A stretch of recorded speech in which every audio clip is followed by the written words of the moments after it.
Hashem. Today's daf yomi is Menachos daf ayin tes, Menachos 79, and Baruch Hashem to everybody. We're going to start on the bottom of ayin ches Beis at the Mishnah on the bottom of 78b. And guess who's back? Guess who's back? Our old friend Pigel. Our old friend Pigel has returned. Baruch Hashem. We missed you, Pigel. We missed you. Where have you gone? So remember, Pigel is if you have in mind to, when you bring the korban, to eat it beyond the proper time. Or it's also, that's a kares penalty. Or if you have in mind to eat it in the wrong place, that's death from heaven.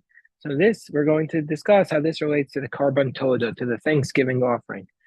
So shachta, so it says the Mishnah, shachta chutz l'zmana. Let's say you slaughtered the toda beyond the proper time, with the intent to eat it beyond the proper time, or beyond the proper place.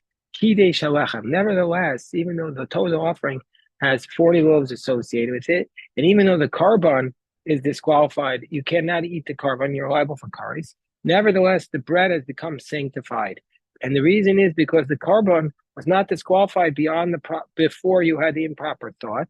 And so therefore it's going to be considered the term we had earlier, psulo b'kodesh, that the disqualification was not in the animal, but it was on the altar, but in the sanctification. And so therefore, if it went up on the altar, it's going to be able to stay up on the altar. And so therefore the bread is sanctified. But shachta v'nim says treifa, but if you slaughtered the animal and you found out the animal was not kosher, it was a treifa, lo kidei shalachem, the bread is not sanctified. Shachta v'nim says balas muam, or if you found it as a blemish.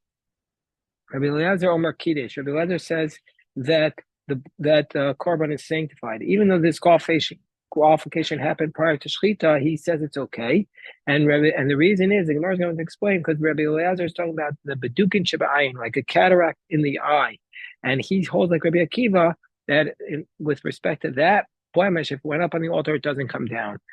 The Chachamim say in that case it would not be sanctified because the blemish happened prior. Shachta shalol lishma. Let's say you slaughtered it with the wrong intent for different korban. V'chein el hamiluim. Remember when the temple was inaugurated, there was a ram when the Mishkan was inaugurated, there was a ram that was brought, and so presumably we need to know how to inaugurate the next temple, and so that's why when it was slaughtered, they sanctified a basket of matzos at the same time. V'chein shnei kivsei atzeres, the two sheep on Shavuos. Shechatan shalolishman, they slaughtered with the wrong intent. Lo kidei shalachem, the bread was not sanctified because by the lachmei toda it says al zevach toda shlamav, meaning to say that if you slaughtered with the wrong intent, the bread was not sanctified. We learn out the el amiluim and the kivsei atzeres from the lachmei toda. So the Gemara says masnisim money. Who is our Mishnah like? Our Mishnah is like Rabbi Meir. Our Mishnah must be like Rabbi Meir. The Tanya ze'aklal.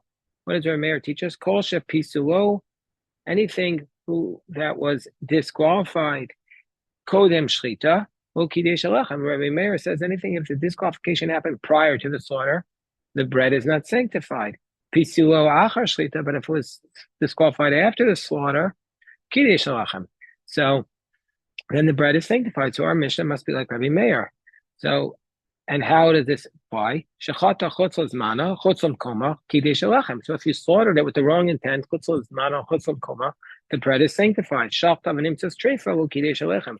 If you slaughtered it and you found it to be a treifa, the bread is not sanctified. So obviously, and shechta v'nim tzah balas muhim, Rabbi Eliezer Omer Kiddush, Rabbi Yoshua Omer lo kiddush, divrei Rabbi Meir. So this is, we're on top of 79a. It seems pretty clear that our Mishnah is like Rabbi Meir. So comes along Rabbi Yehuda.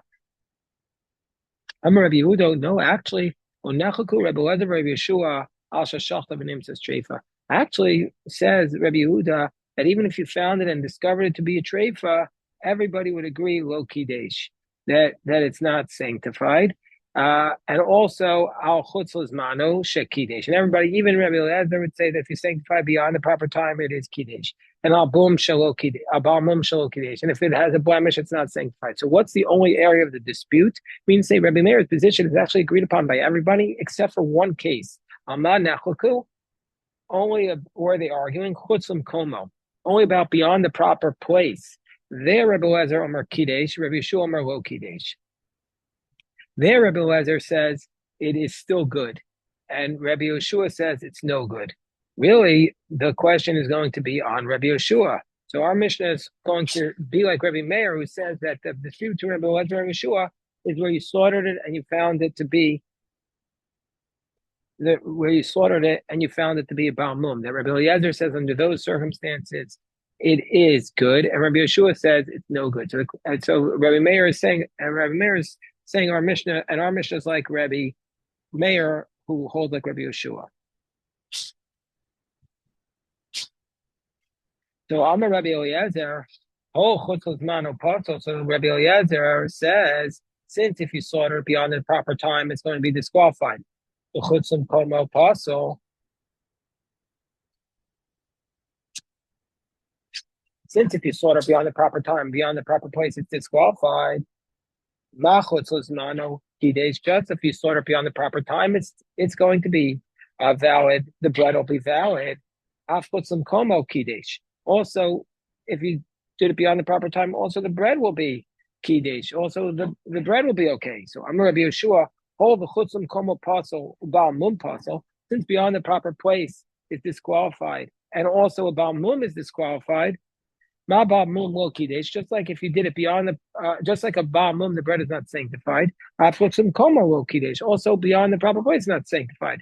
Amar Rebbe Lezer. Rebbe Lezer says your logic. He says to Rebbe Shua, your logic is off. I need to be sealed with chutzlas mano. I compared chutzim komo to chutzlas mano. They're both beyond the proper time, beyond the proper place. But you're comparing it to a blemished animal, which is totally different. That's a disqualification that came beforehand. Nero midoma. Which one is it more similar to? Im domo chutzlas mano. Nudu denim chutzlas mano. Let's look at what it's comparable to. If is chutzim komo comparable to beyond the proper time, then we'll compare the law to it, and the bread will be sanctified. If it's compared to beyond the proper, if it's compared to a blemished animal, then we'll compare it to a blemished animal, and the bread will not be sanctified. So let's see which one it's comparable to. This wheel Rabbi Eliezer was doing. Rabbi Eliezer began the comparison. He said, done in beyond the proper place and beyond the proper time are both improper thoughts. They ain't done in psul machshava, and don't compare it to a blemished animal, because that is disqualification of the body. Hitzkel Rabbi Yeshua done. Rabbi Yeshua said, no, let's do the opposite. Done in psul she'ein bo kares. Let's look at a disqualification where there's no kares, which is beyond the proper time, and a blemished animal. There, it's death from heaven. And don't compare it to beyond the proper time, which is a disqualification that has kares. And also, let's compare beyond the proper place to a carbon that was brought with the wrong intent, which is also similar to beyond the proper place, which is a disqualification of intent, and there's no kares to it. And everybody would admit that that if you slaughter without the proper intent, that the bread was not sanctified. So Vishosak Rabbi Eliezer was quiet. So the Gemara says, so what? How does Rabbi Meir explain Rabbi Eliezer's position? For Rabbi Meir, who says that according to Rabbi Eliezer, if you slaughtered it and you've discovered to be a blemished animal, the bread will be sanctified. What does he say? Why,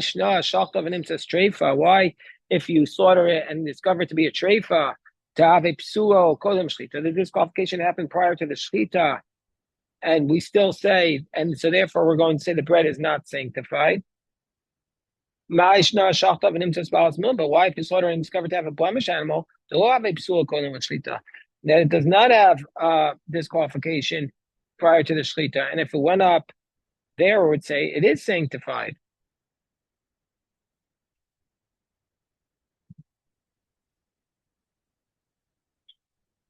Why, in the case of the Baal Mum, does he say it's sanctified? Where there, the sanctification, also the disqualification also happened prior to the Shlita. So the Gemara says, no, Rabbi Eliezer is talking about the Beduk and Shiva'in. He's only talking about the cataract in the eye. Remember, this was always a tricky question to see whether or not that was a blemish. That's the one that in the story of Kamsa and Bar Kamsa, that's where the blemished animal happened. That's what the whole dispute happened about, the cataract in the eye.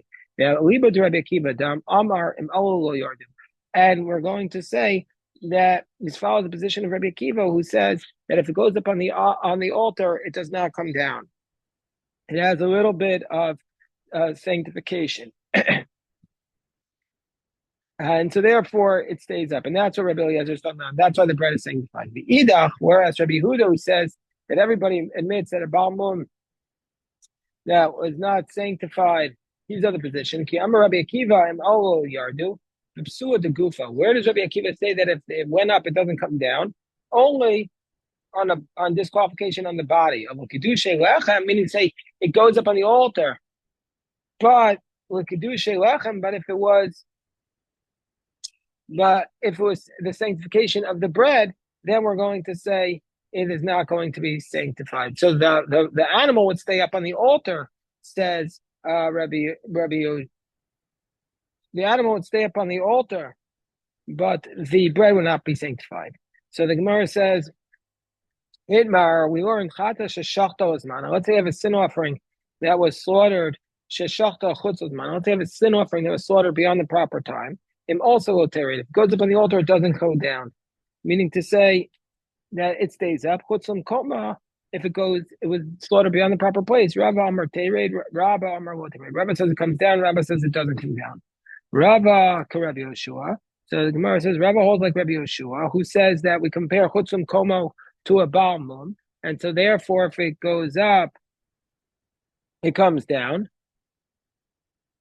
Rabba holds like Rabbi Eliezer, who says that we compare it to Chutz L'Zmano, and so therefore it doesn't come down. The other Bay Rabba Ugabe the Rabba. The other Bay Rabbi Eliezer Ugabe the Rabbi Yeshua. Just like Rabbi Eliezer went back and held like Rabbi Yeshua, also Rabba went back to Rabba, and he says that if you had a machshava of Chutz L'Komo beyond the proper place, it goes down. The alternative version of this is Avakav the other Bay Rabbi Eliezer Rabbi Yeshua. Even though Rabbi Eliezer changed his mind and holds like Rabbi Yeshua, Rabba lo hadabei. That Rabba did not change his mind, hold like Rabba. Awesome who the kamerlay. There, in the case of Kiddush Alechem, there specifically Rabbi Yoshua said to Rabbi Eliezer, Nidonenu Shelo Lishma. We'll compare it to the topic of Shelo Lishma, which does not sanctify the bread. And that's why Rabbi Eliezer returned. But here with respect to the Chatas, if you're going to compare it to Shalom Shema, there we say if it went up on the altar, it doesn't come down, like we said in Zvacham on Daf Pei Dalet. So that there's a distinction between those two cases. So then we said in our Mishnah that if you slaughtered Shalom Shema and also the Ela Milulim and the Kivtzei Atzeres, Shalom Shema, the lechem is sanctified. Amar Papa, Shavak Tana Didan, the Tan of our Mishnah included other categories, but he didn't talk about the Ayel Nadir the Shliach.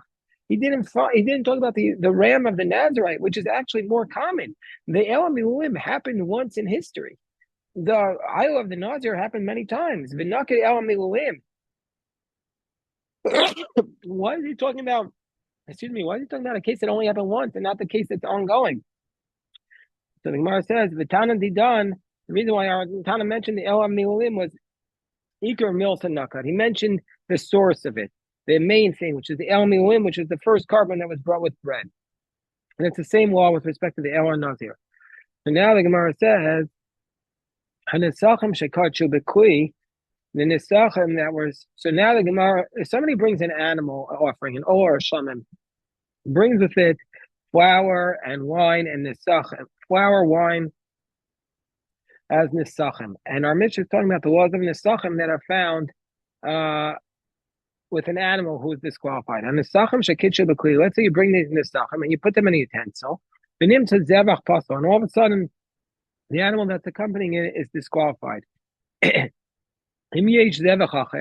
say there's another animal to bring. Yakrivu Imo. Bring the other animal with it. V'imwanu, but let's say it stayed overnight. They couldn't find another animal. Yiv Sulubulino. Then the animals, then the Nisachim are disqualified because they were overnight. So our Mishnah says, bring them with another animal if the animal got disqualified. Amr Ziri Yeina Nisachim Miskachin El V'Shchita Hazevach. Ziri says no. If it was overnight, the animal, excuse me, the Nisachim will not get disqualified unless the animal was slaughtered. But before the slaughter, even if they were put in the klisharis, they wouldn't get disqualified by overnight. Says the zebach and the nesachim, so it wouldn't be disqualified. So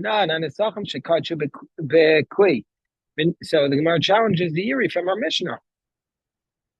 So it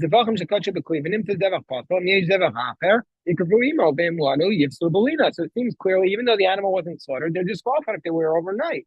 My love, aren't we talking about a case, where it became disqualified through the shlita? And so therefore it wasn't sanctified, and yet we still disqualify it through Lina. So the Gemara says, no, that's not where the psul happened. Disqualification did not happen in the slaughter. Well, the Ivsel Bezrika, it happened in the sprinkling. Come on, who is this like? Ziri's position.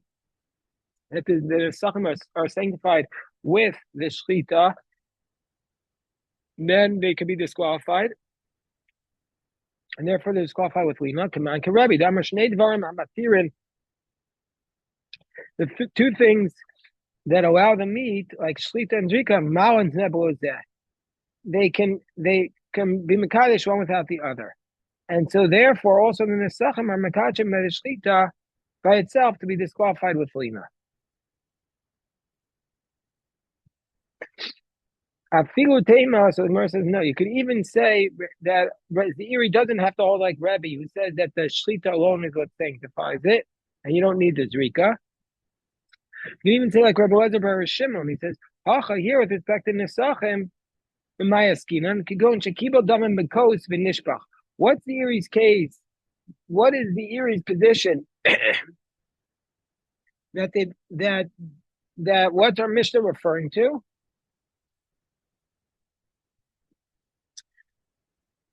That the Drika, but here, what are we talking about by the Nesachim? Whereas the Iri says it was consecrated by the slaughter. The Mai could go and kibel damim because v'nishbach, that the blood spilled on the floor. And Rabbi Lezer Shimon Savar Kavasi Davu Damar Kol Omen Lazar Kazark. I mean, he says we're going to view it as though it's already spilled. And so since we're viewing it, it's as though it's already spilled. Therefore, it's as though you've done already the shchita and the zricha, and so therefore it's consecrated, and therefore be disqualified overnight. You're on the top of Ayin Tesam Abein. Amar Mar. So Gemara says, let's go back to the discussion of how you could change his sacha from one carbon to the other. Amar Mar, we learned in our Mishnah, in Yesh Zevach Acher Yikruvuimo, if there's another carbon, you could take this in the sachem and slaughter it with the other carbon. Amar Avchista Shemen Sheifrishu Mishum Mincha Zeh, Pasul Shum Mincha Mishum Mincha Acheres, that a carbon that was slaughtered for one oil that was separated for one mincha, you can't use for another mincha. So Amar Rabbi Yanai, this is the beautiful thing. No, when the oil was sanctified at the outset, the court stipulated that it was done conditionally. And it says, Shem Hutzrachu Vimlav, meaning all the oil in the temple was sanctified unconditionally. And so therefore it was done basically if you couldn't use it for this mincha, you use it for another. So if that's the case,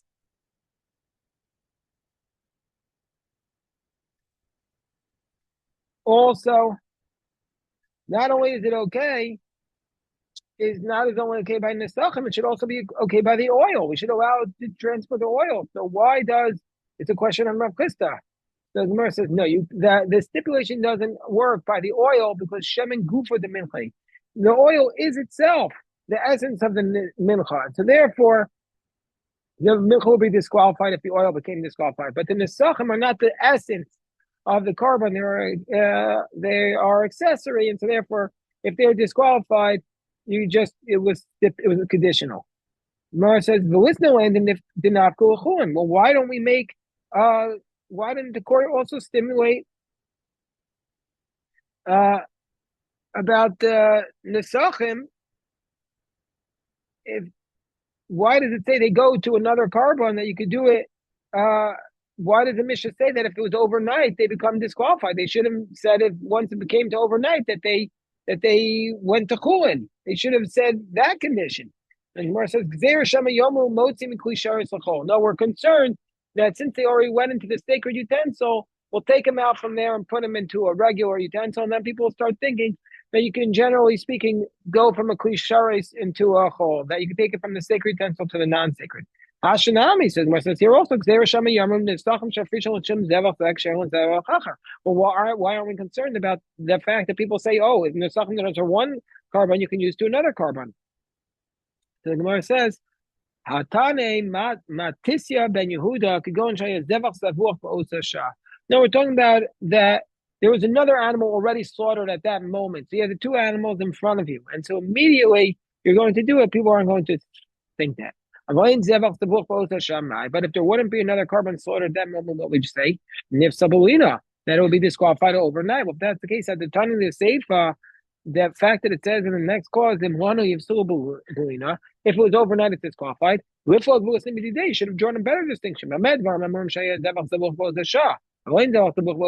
should have said when we say it's disqualified, if there is no other animal slaughtered there. If there's another animal slaughtered there, it's not disqualified. The Gemara says, yeah, that's what our mission intends to say. But not the commission of Sulbaluna. That's in fact what our Mishnah intended to say.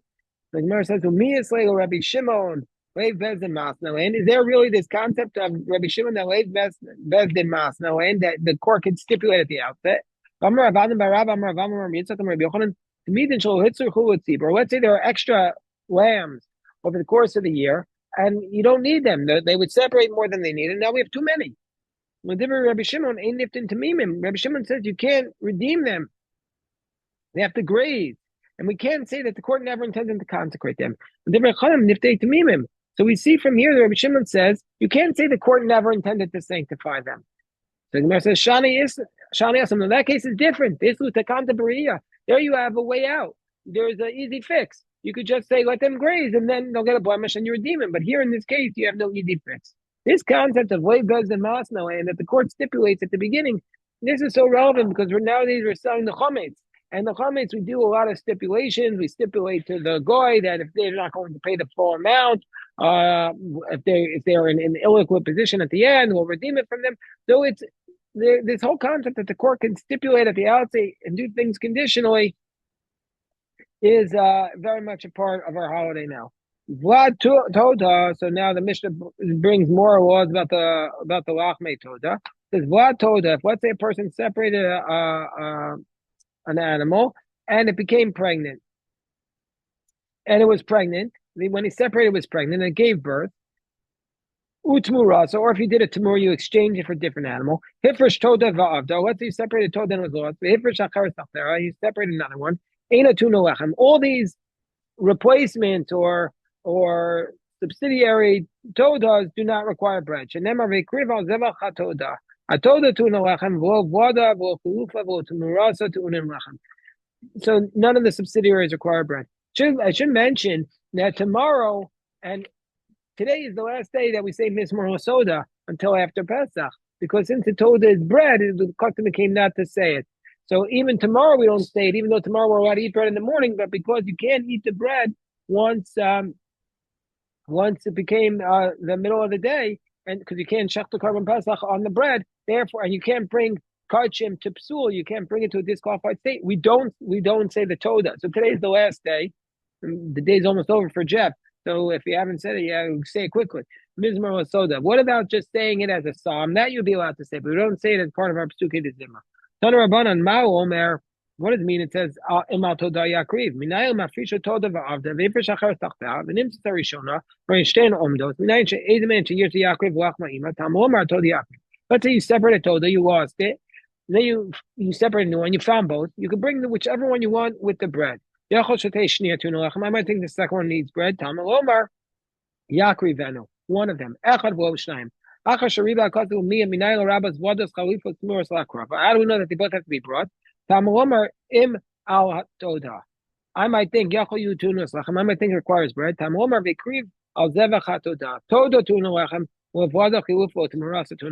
the toda needs bread.